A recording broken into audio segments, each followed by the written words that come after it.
begin at your leisure. I'm Captain Cymerman. I'm here at the U.S. Army History Office here. It's 19 April with Enforce. I have the distinct privilege of sitting with Colonel Milhorn. We're going to be talking about the Sapper Leader Course to help document the history of the course since 1985 and the impact that it's having on the Army today. So, sir, welcome, and thank you very much for being here. Good to be here.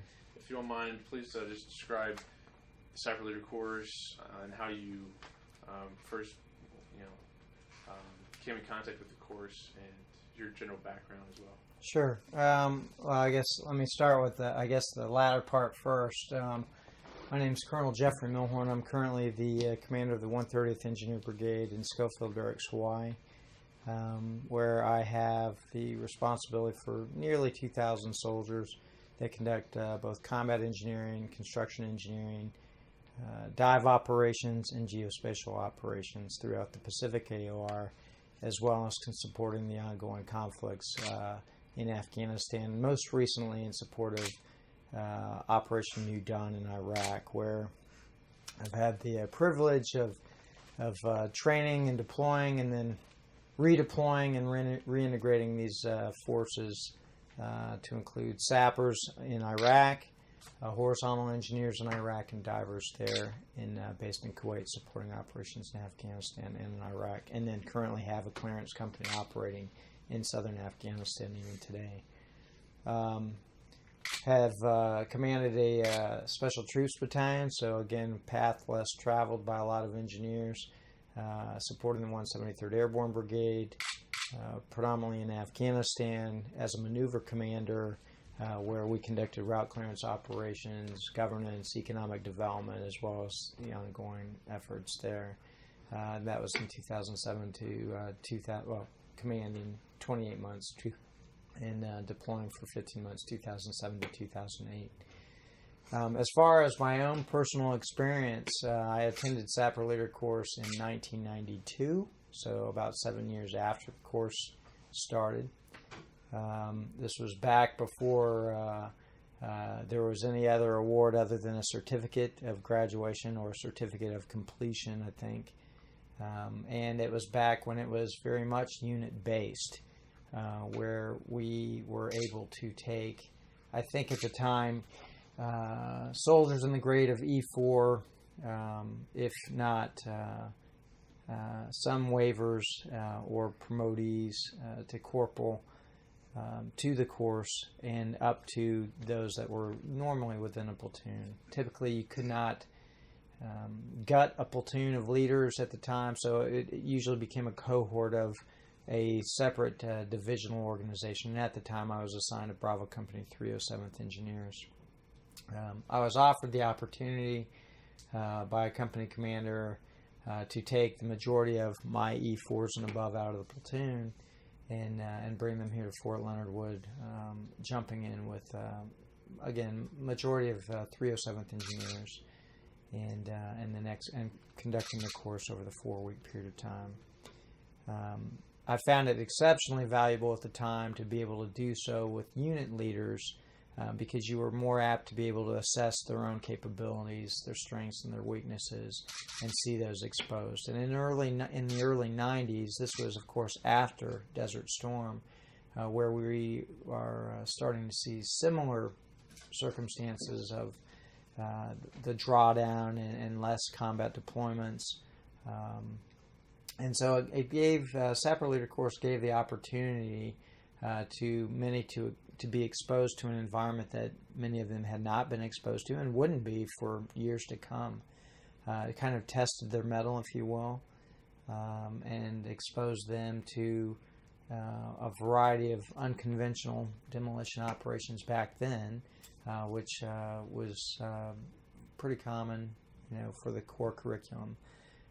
Even to this day, when I still see people and they ask me, hey, well, I know what Ranger is, but what's that Sapper thing? And I have to just go back into a history of, what is a Sapper and using British terms back when it was about undermining, tunneling, underneath fortifications, using demolitions to destroy those type obstacles, and then similarly describing those in a way that the course, I'm using my knowledge of what it was back then, not so much where we are today, as we start to reorient towards technical skills and that are more applicable to the battlefield today, including the use of robotics and things along those lines.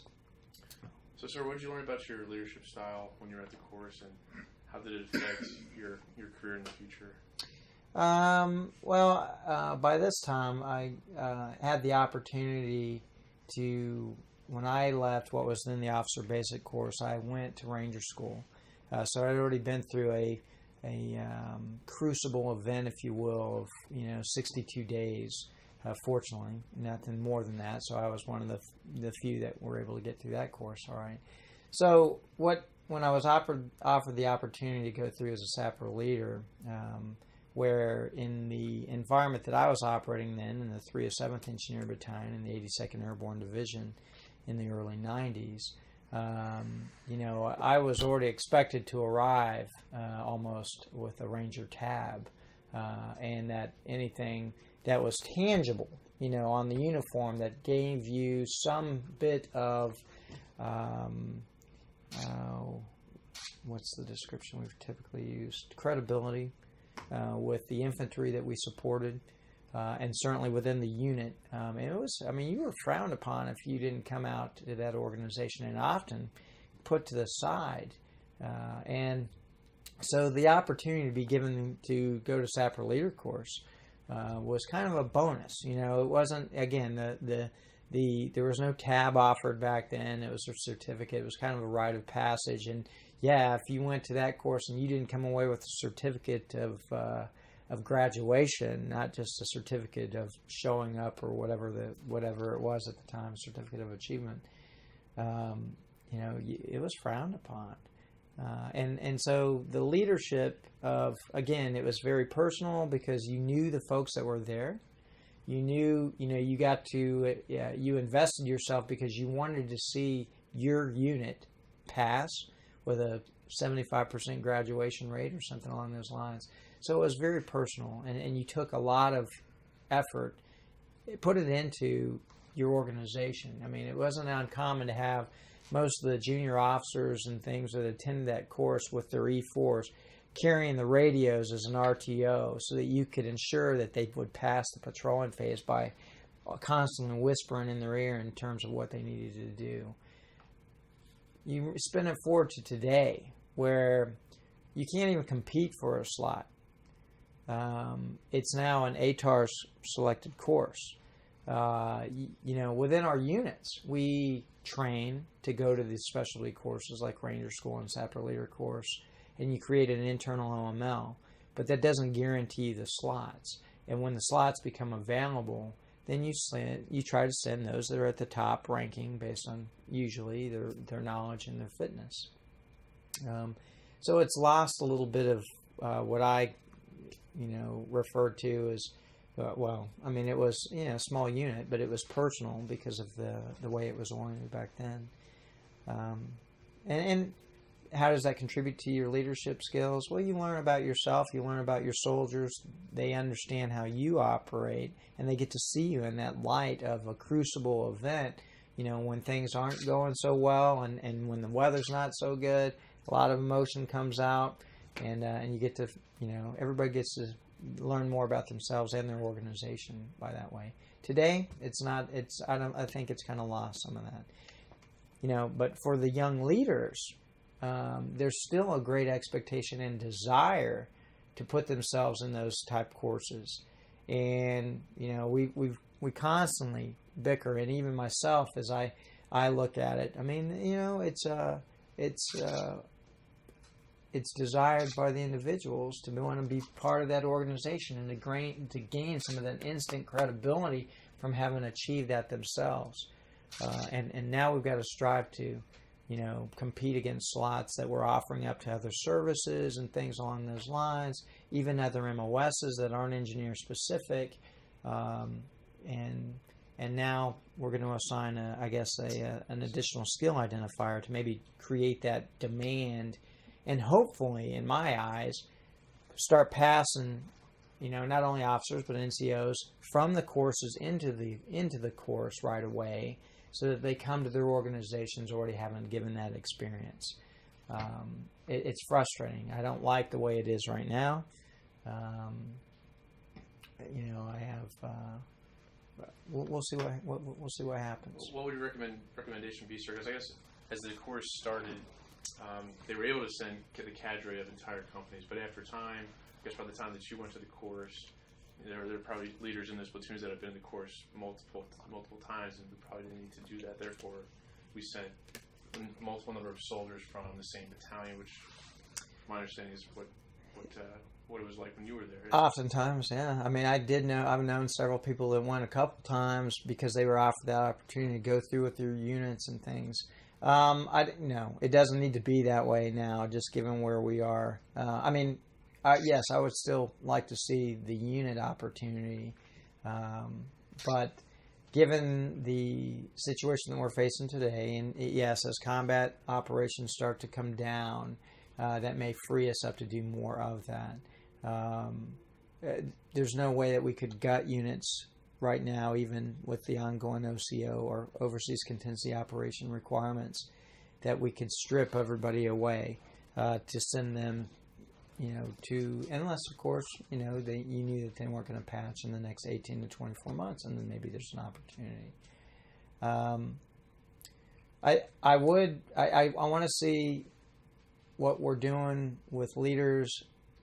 For example, the combat arms maneuver, or the maneuver center of excellence, where that is a requirement that when they come out, they fill up the course and they go through Ranger School. Well, let's do the same thing with the Sapper Leader Course then, and take the majority of our lieutenants and reserve certain slots absolutely for the NCOs that may be here with either attending an ALC or SLC course. Probably earlier is better, to get them into those courses. And we've had, there's a policy in effect, managing TTHS, or student accounts, that only allows the schoolhouse to maintain soldiers, whether they're enlisted or non-commissioned officers, for up to 14 days after their core course before they have to move on. For those of us that are overseas, such as myself, in Hawaii or in Germany or elsewhere, maybe even Korea, we're willing to spend the money to keep them here longer beyond the 14 days so that they can cycle into the next course, because it's more expensive for us to bring them home, retrain it from maybe what was a resident program locally, and then send them back over time when they were probably ready to go as a result of a pre-certification course or interest that was done locally. So, sir, from your experience as brigade commander, speak to the specific challenges that you're working through to get your soldiers to the course, and then maybe comment on the enhancement of your brigade. With graduates of the program. As in terms of some of the challenges, what we've discovered over the last couple of years was that when the brigade was deployed, they weren't able to represent themselves at the forecasting of slots that was originally going to be divvied out amongst units. And we've always been trying to play catch up to increase the number of attendees, at least since I've been in command, and it's been over 20 months now. But again, as that becomes ATARs and HRC starts determining who can go, and I guess the selection criteria for who is available. Again, we still train locally. We develop a list of candidates that are ready to go at a moment's notice, or the cancellation of a slot, or maybe even sending folks TDY in hopes that they're on standby and get into the course. So the management of the slots right now is still somewhat challenging, and especially when you're overseas and you're having to send folks back in hopes that they can get in due to failures on entry or otherwise.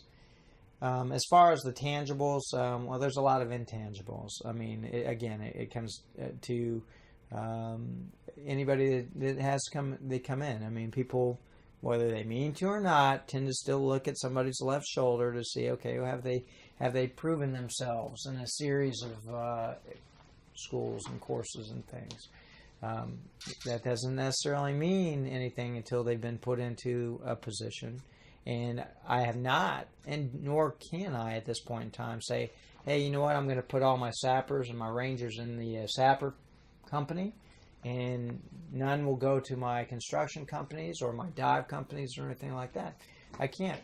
And really at this point in time wouldn't, because I just don't have the frequency of graduates. And quite honestly, though it does build some instant credibility, really what comes out is once you put them into those positions, those platoon leaderships early on, or even as a company commander later on, it only comes through time that you determine whether or not that person is. I've seen plenty of people that have not graduated either Ranger or Sapper Leader Course that are, tremendous leaders. But I will tell you still, as we develop task force engineers from an officer standpoint, that still means something to the folks down the street, whether they're infantry or armor, combat arms types that are looking to that young leader to come in. And it's still very much can be a credibility issue with those that you support. They are more willing to listen to somebody that has been through that event, experienced a little bit. And I think as we come away from combat operations again, that intangible is going to be even more important. So would you have any recommendations for making any additions or deletions to the course to make it more... That's an unfair question, because I'd have to go back and look at the POI. I get to this date, other than what I've heard in terms of the focus of, again, what was... it was a challenge, and it was a mini ranger course of sorts, and so many leaders, senior, have said, hey, we got to get away, that's ranger school, we don't need Sapper Leader Course to be a mini ranger school. We needed to bring to bear the technical requirements and skills that we need in the force. I would agree with that comment, but I still like the idea for it being a suck, because it does get people to toughen up mentally and physically. And the goodness of having your organizations there, if we ever get back to that point as well, is again being able to see your junior leaders in that crucible event. Has the Sapper Leader Course influenced how you train your own soldiers from, when you're battalion commander to brigade commander, in designing training at your home station? It certainly influences the way we do PT, physical training, because I believe that that's something that you do every day. How you do it, in terms of the toughness of it, and building resiliency within the force, building discipline within the force. Those are things that you can touch tangibly every day that will develop that mentality. And I personally have incorporated physical fitness challenges every organization that I've been in, whether it was at battalion level and even at brigade level. I have a monthly endurance challenge that I conduct and award an impact AAM to both a male and a female competitor that come from all across the units. And then at the end of the year, I bring them together and they compete against each other for even another impact award. So I guess that has, kind of skewed the way I, develop leaders and encourage, physical fitness within my organizations, because I do believe that, that will carry you a long way when you're tired and depending on the harshness of the environments you find yourselves in. Thank you, sir, very much. Do you have any other comments that you might want to add? No, I guess I need to study up on the POI a little bit and determine whether or not it's hitting the mark on what we're getting into the force. But I will tell you, the confidence that young people come into the organization, again, across all ranks. I've got a stellar young specialist in my brigade S3 shop that came out and just crushed the Sapper Leader Course. And then I turned around and launched in the Ranger School because of the confidence that he exuded and was capable of demonstrating. And I'm confident that he'll succeed. Well, ask me. I'll have to come back and interview again after I sit down and determine the POI changes and how they've impacted the fleet. Great. I look forward to that. All right. Take care. Nice to meet you.